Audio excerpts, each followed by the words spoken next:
how is the world doing in terms of achieving the SDGs? There have been some successes. There have been numerous achievements in relation to specific goals, but in general, most recent reports point to the fact that the world is basically off track.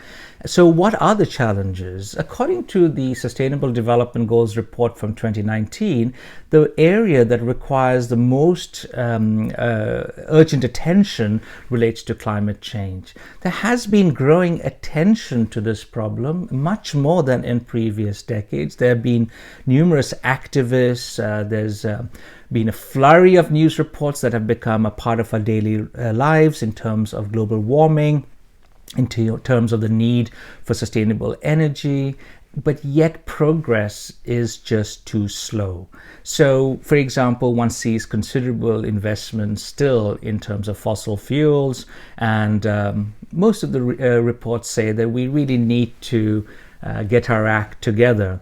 There has been some optimism because of COVID-19 that there will be greater attention on this problem. Others are actually not that optimistic. So climate change remains a major challenge.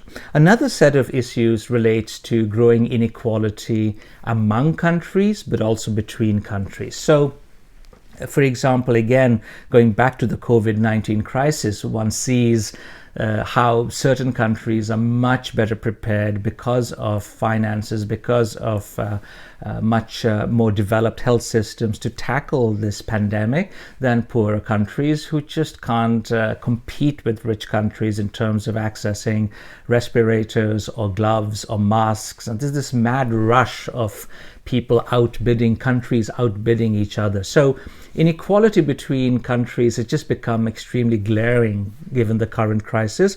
And again, most reports point to this being a major issue, a major hurdle in terms of achieving the SDGs. Inequality between countries is one aspect, but also within countries, you see growing inequality even among countries where generally the development scenario is much more optimistic, such as India and China.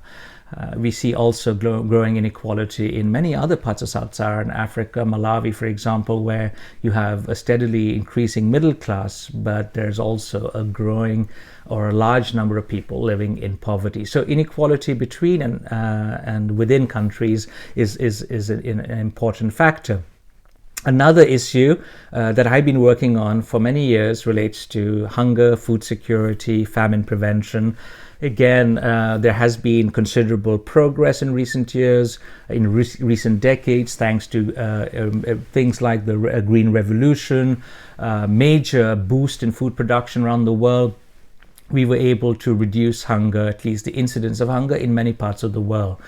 Still, large parts of South Asia, India, Bangladesh remain hungry.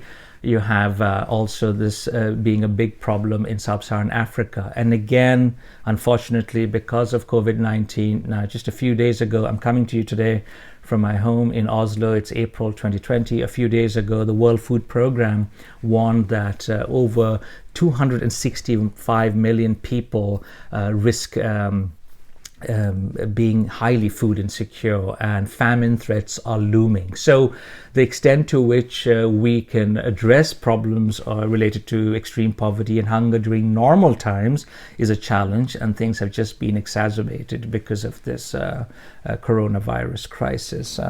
Related to poverty is, of course, the problem of unemployment, and youth unemployment is particularly a major issue in many parts of the world. Sub-Saharan Africa, for example, has a high proportion of its population that is relatively young, the same in South Asia, but there is growing concern, growing frustration that there's just not enough job opportunities. And related to this is the concern in reports like the Sustainable Development Goals report from 2019 that industrialization is progressing too slowly, economic growth is tapering off, there's stagflation in India and China. And given this downturn in the economy, unemployment is being severely affected. Again, COVID-19 has created a major problem in terms of unemployment all over the world, but the problem was already acute before this crisis struck. Another issue that warrants much more attention is gender inequality, which is something that is a problem in not just poor countries, but also in affluent countries. That is again progressing too slowly. There have been some successes in terms of women being appointed or being elected to parliament, being appointed to certain positions, but there are also concerns that sometimes there's much more focus in the numbers rather than the actual power that women enjoy. And this is also a problem for the girl child. There are certain successes on this in terms of, say, India, that has some social protection programs, particularly targeting women and girls. But on this area, progress has been slow.